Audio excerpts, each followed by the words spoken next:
হজরত, দোকানে মাল উড়াইছি, মালগুলা পরিষ্কার করো, মানুষে যাতে দেখে তাড়াতাড়ি। ঠিক আছে মহাজন সাহেব, করতেছি। কি গো হরজত ভাই, আপনি নাকি ব্যবসায় লস খাইলেন ভাই শুনলাম। তোমাকে কে বললো? আরে ভাই এইসব কথা গোপন থাকে না। আর আপনি যে সারাদিন কাজকাম করেন, ওর কাছে আবার ব্যবসাটা বুঝা দিছেন। আর সত্যি কথা বলতে ভাই, যতই আপনার বন্ধু বান্ধব হোক, সে তো আপনার মারপেটের ভাই না। আর ওরে আপনি বিশ্বাস করছিলেন। আরে ভাই, ওর লগে সম্পর্ক অনেক দিন ধরে, ও কি ব্যবসা লয়ে বাটপারি করবো?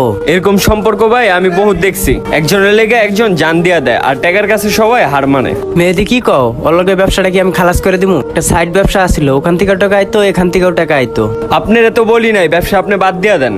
আপনি পার্টনারশিপ না থেকে আপনি একাই ব্যবসা করেন। আমারও সন্দেহ হইতেছে ওরে, ও ব্যবসাটাকে একটু বেশি নেয়, আমার একটু কম দেয়।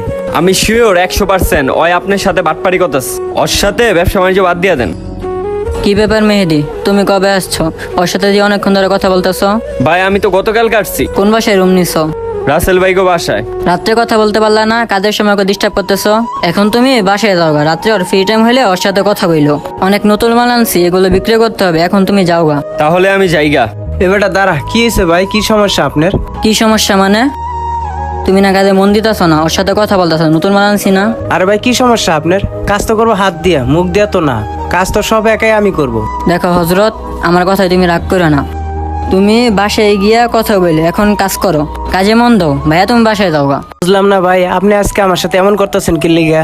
আরে হজরত, তুমি তো গরম হয়ে যাচ্ছ, আমি কি তোমার খারাপ কিছু কইছি? দেখেন ভাই, ও আসছে আমার কাছে গুরুত্বপূর্ণ কথা বলতে, কথা শেষ চলে যাবে, খারাপ কিছু বলে নাই তো। আমি তো এটাই বলতেছি, কথা শেষ, চলে যাক। দেখেন ভাই, আজকে আপনার কথা সাইজ উল্টাপাল্টা হয়ে যাচ্ছে, আপনার কথাবার্তা কিন্তু ভালো লাগতেছে না। হজরত, তুমি রাগ করো না, আমি দোকানে নতুন মাল আনছি, মালগুলো তুমি পরিষ্কার করলে বিকালে কাস্টমার এসে নিব। তুমি তাইলে ওর সাথে সন্ধ্যার সময় চলে যাও, তারপরে কথা হইলো। আচ্ছা ভাই ঠিক আছে, ও ওখানে থাকলে যদি কাজের সমস্যা হয় তো ও চলে যাক, আমিও চলে যাই। আপনার কাজ করব না, চল মেহেদি। আরে হজরত, কি হয়েছে, ডাকেন কে? তুমি রাগ করে চলে যেতে না, আমি তোমার বকাঝকা করি নাই। তুমি, আমি আপনার অন্য কাজ করব না, আপনি অনেক ধরনের কথা কন, ভাই বেড়াদার লগে কথা কইতে দেন না। হজরত যাও না, গেলেও তোমারই লস হইব। মিয়া। এ হজরত, এ হজরত, হ্যালো, কই তুই? থাক, আইতাছি। হজরত যাও না ভাই, যাও না। হজরত, আজকে কাজে যাওয়ার কোনো সমস্যা নাকি? দোকানদারের লগে কোনো ঝামেলা হয়েছে নাকি? ভাই আমি মেহেদির লগে কথা কইতাছি, দোকানদার আমাকে ধমক দিয়ে কথা বলে। দোকানদার কি আমাকে কিনে নিছে?